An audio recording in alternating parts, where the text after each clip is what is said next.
Welcome back to a new video. This was a workout I did out in the shed. It was a pretty light workout relative to just the overall, I guess, amount of work. I went up pretty heavy on the power snatches, but everything else was really light. Didn't really feel like training today. I was pretty sore, obviously from the last couple of days of really heavy squats. So I knew today was going to be a bit of a letdown, but I also didn't want to invest in going all the way to the gym just to do a similar workout to this. And I could have done block work there, I could have done some other stuff, but I just really didn't feel like going all the way to the gym to do a pretty, what I consider a pretty, short and simple, easy, light workout. This was a miss I had with 105 though. This is the heaviest I got today. It's just too slow, but I was able to get it on the second one. Honestly don't know why I bothered going this heavy because I didn't feel too great, but I was able to get it, which is nice. I believe my best power from the blocks is 115, so a relatively high percentage. I then kind of continued the trend of just doing some pressing and stuff just to continue to try to loosen the shoulder up and just continue to get in that range of motion. Felt even better today despite it being in the 30s outside and not really wanting to train. I actually felt pretty good going through this range of motion.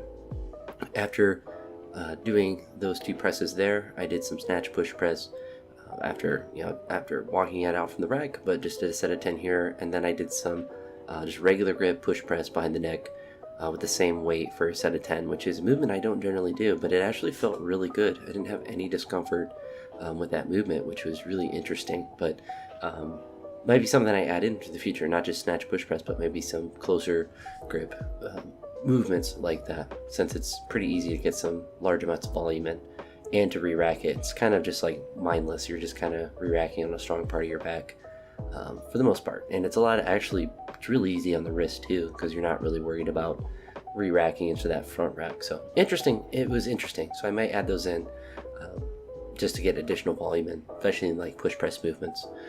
But after I did this, I did some front rack jerk dip squats, I guess you can call them, but you can kind of see what they look like just with 120. It wasn't anything that was too crazy impressive, but I was just honestly really happy that I went out in the shed and did anything, because I was highly considering doing nothing and just taking the day off, which wouldn't necessarily have been a bad thing, but I also just had that I was motivated enough to do something.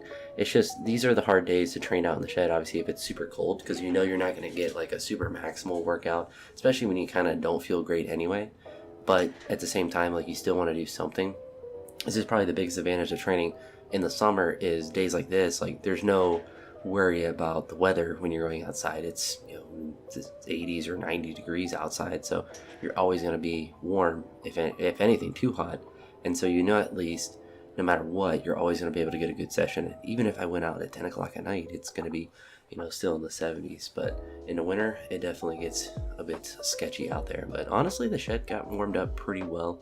I didn't ever get like super warm where I was like too hot, but I got warmed up enough to be able to move pretty decent.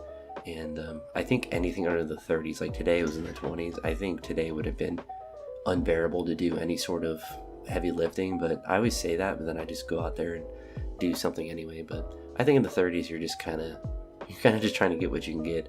If there's anything above that, you could train normally for the most part, but probably the easiest modification I make when it's cold is just do block work and stuff, and it's just easier because I already have it set up and it's just simple to do. But anywho, that's it for this one. I hope you all have a good day, and talk to you on the next one. Peace.